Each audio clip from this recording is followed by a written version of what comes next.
Hi, I'm Keith, and welcome to my art studio, where I have something special to say. And I always say that, but this one is unique as heck, because I have not tried to do a realistic human face in probably 30 years. It's out of my comfort zone, and it's something I just shy away from. But since I claim to be an instructor here on YouTube, I probably should learn how to do it myself. So I tried it, and if this didn't work out, I wouldn't even be showing this to you, and you wouldn't even see it. So I'm happy with it. I like it. It's okay. I give it 3.5 out of 5 stars. And I got a video right here to show you how I did it. I was nervous. I didn't know how it was going to turn out. You know, I like doing goblins and monsters because I can put pimples and marks and lines all over their faces, and the more, the better. You do a female face and you can't do that kind of stuff. You have to be really careful to make it look like she's a model. And I think I pulled it off. Let me know if you think I pulled it off. Anyway, please like, subscribe, give me some comments. Do you think I did an okay job? Or should I just shy away from doing realistic faces? I used to do caricatures in malls and for post-prom parties. But even then, I just had fun with it. I was a cartoon. So I'm going to show you the video. You guys ready? Here it goes. Once upon a time, near a pond at the edge of the great forest, a she-elf named Alara stood behind a tree with her bow pulled tight and ready to fire. She took steady aim at a flamingo that was bobbing up and down, trying to catch a fish, when she heard a voice call to her. "What are you doing?" the small voice called out. Alara was sure the flamingo didn't speak, so she was confused. "Down here, missy," the voice called out from a snapping turtle with his head peeking out from the water. "You're not going to kill that bird, are you?" "Of course," Alara replied, lowering her bow. "I haven't eaten in days." "So you plan to field strip that bird, start a fire and cook that thing out here?" the turtle replied. "No, I was going to take it back to my camp." "Why do you care what I eat?" Alara asked. "Because the goblins have an all-you-can-eat buffet 3 miles down the path." The turtle replied, shaking its tiny head. "I don't have any cash or anything to barter," Alara replied, "and I can prepare a bird just fine." "Trade that bow, or maybe a few arrows," the turtle said. "You look like you have some jewelry in your hair. Trade that." By now, the flamingo had scampered off with all the noise and confusion. "Look what you did. Now what am I going to do? The bird is gone, and it's all your fault. Have you ever eaten flamingo? All that pink stuff makes the meat taste really gamey," the turtle replied. "I'd loan you some money, but I don't have any pockets." Frustrated, Alara asked the turtle, "Do you really think they'd take my hair beads in trade?" "What do you have to lose now?" the turtle asked with a chuckle. "You can walk to the buffet in 10 minutes, and I'm sure they'd work something out for you." "I have a feeling they'd rather kill me, dress me, and put me on a slow spit over a hot fire for a few hours," Alara replied. "Last I knew, elves and goblins didn't exactly get along with each other. Even if I had cash, it wouldn't make a difference." The turtle thought for a moment. "Well, you can do what I do and eat some frogs or bugs or something. There's plenty around here.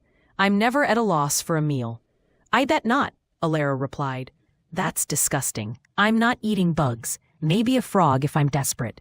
"Frogs are excellent," the turtle replied. "By far my favorite, but they are hard to kill. They jump around, you know." "Do you think I'm a fool?" Alara asked. "I know all about frogs. I used to have a pet frog as a child.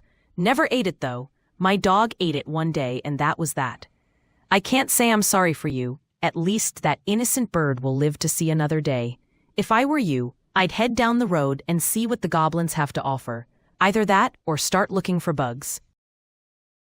Hi, I'm Keith, and welcome to my art studio, where today on the canvas is an alien. He's a take on the original Alien, but the way I wanted to interpret him. I've done lots of aliens. This is just one different version.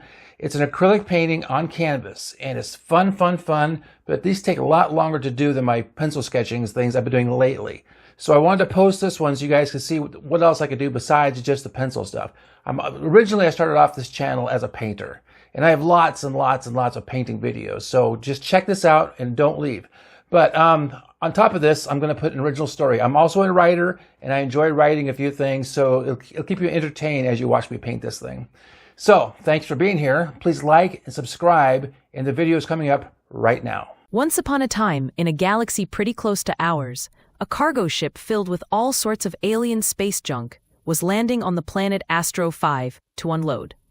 For months, the ship had been cruising at top speed to deliver their freight, when an alien craft caught up to them and transported an alien monster aboard their ship. Unbeknownst to the crew, the creature lay silent, awaiting its chance to murder the crew and allow its owners to pirate away all the goods. "We have 3 space hours to unload," Captain Sand said over his comlink. "Make sure everything is ready when we land on Astros 5. "Are you kidding me?" Cargo Tech Jackson replied. "I've been ready for months. What do you think I do here all day besides eat, sit around, and watch reruns on the tube?" Annoyed, Sand replied, "That's enough out of you, Jackson, and sick and tired of your crappy attitude. However, I've noticed that you've put on some weight. You might want to consider doing something about that. We have a gym on board, you know."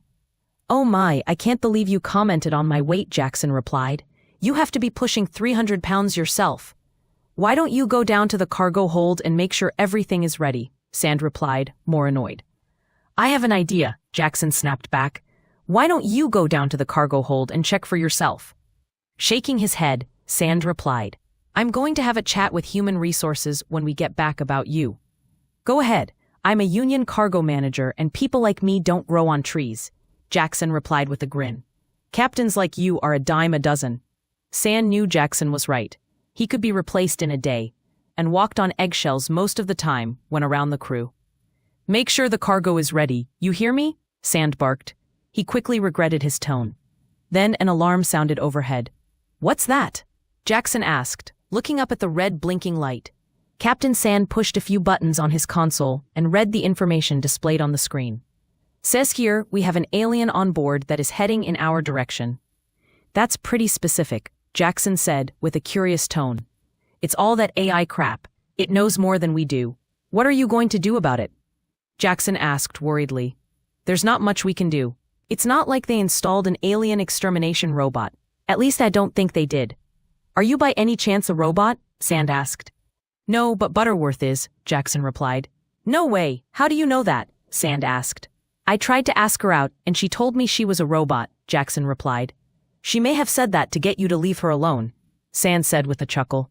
"I don't think she's a robot." "Then I guess we're screwed," Jackson said defeatedly. "Yep, looks that way," Sand replied, rubbing his nose. "Unless you have a better idea. We could try to eject the thing out of the cargo port, like in that movie," Jackson said. "Worked for them."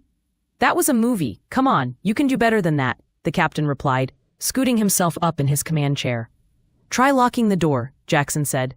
"What door? This isn't a jet airplane," Sand replied with a look of disgust in his eyes.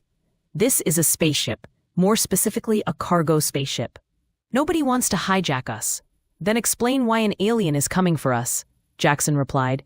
"You don't even know what the thing wants. Maybe we should have a chat with it before we get all bent out of shape." "Chat? Seriously?" Jackson asked, as if he had just heard the most absurd thing in the world. Then another alarm went off, and footsteps were heard in the corridor.